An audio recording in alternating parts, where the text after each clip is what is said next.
فاروق صاحب ذرا بتائیے گا کہ آج جب یہ موشن آپ نے یہ خبر بریک بھی کی تھی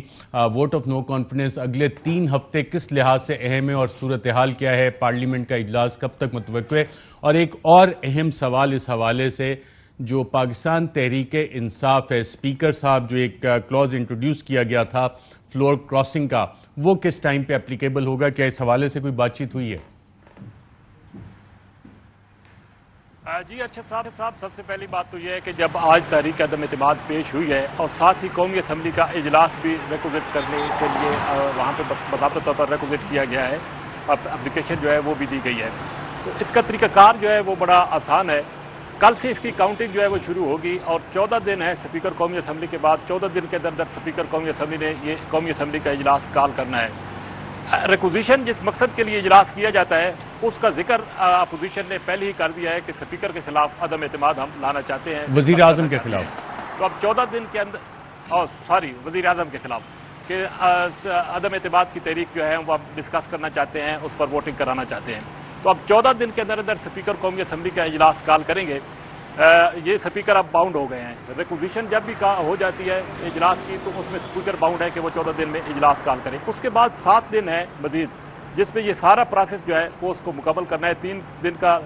ٹائم ہوتا ہے جس کے بعد یہ پروسیس جو ہے وہ کمپلیٹ کرنا پڑتا ہے۔ آج قومی اسمبلی سیکریٹریٹ سے ہم نے دریافت کیا تو انہوں نے یہ بتایا ہے کہ کل سے نوٹسز کا اجرا جو ہے وہ اراکین قومی اسمبلی کو شروع کر دیا جائے گا، ان کو آگاہ کر دیا جائے گا کہ اس طرح کی موشن آ گئی ہے، اجلاس ریکوزیشن کرنے کی درخواست بھی آ گئی ہے، تو تمام اراکین کو کل سے نوٹسز جاری کرنا شروع کر دی جائے گی۔ 22 مارچ تک قومی اسمبلی کا اجلاس ہر حالت میں اسپیکر قومی اسمبلی نے کال کرنا ہے اور 22 مارچ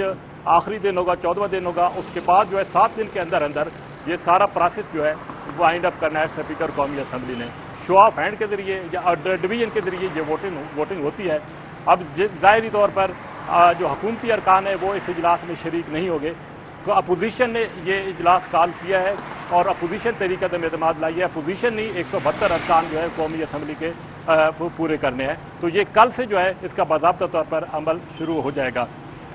فلور کراسنگ کے حوالے سے جو 18ویں ترمیم میں کلوز آیا تھا، اسپیکر اپنے اختیارات اسی دن استعمال کر کے جو اراکین اگر پاکستان تحریک انصاف کے ہیں وہ اسی دن اگر ووٹ کاسٹ کرتے ہیں تو کیا یہ پاسبلٹی ہے کہ اسپیکر، جیسے ہم نے سینٹ میں بھی دیکھا یہ ووٹ کاؤنٹ ہی نہیں ہوا، کہ جناب اس پہ ایک اپنی باقاعدہ رولنگ دے دیں کہ جناب یہ ووٹ کاؤنٹ نہیں ہو سکتے؟ قانون اس حوالے سے کیا کہتا ہے، یا کہ یہ فرسٹ امپریشن کا کیس ہوگا، کیس آف فرسٹ امپریشن؟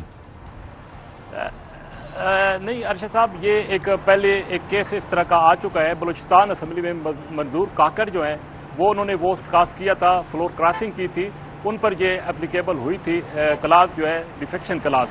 تاہم اس کا ایک پروسیس ہوتا ہے، وہ پروسیس کے تحت جو ہے وہ ڈی سیٹ ہوئے تھے۔ یہاں پر بھی وہی صورتحال ہے، اگر ایک ایم این اے ووٹ کاسٹ کرتا ہے، فلور کراسنگ کرتا ہے، تو اس کے بعد وہ شک جو ہے وہ اس پر لاگو ہوگی، جب وہ ووٹ کر لیتا ہے تو شک لاگو ہوگی اور اس کے بعد وہ پروسیس شروع ہوتا ہے، تو وہ ایک لینتھی پروسیس ہے۔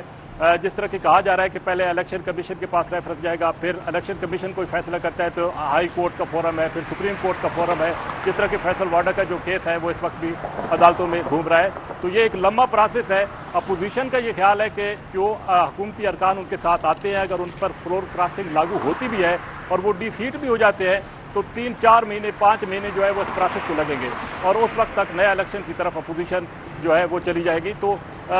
اس کی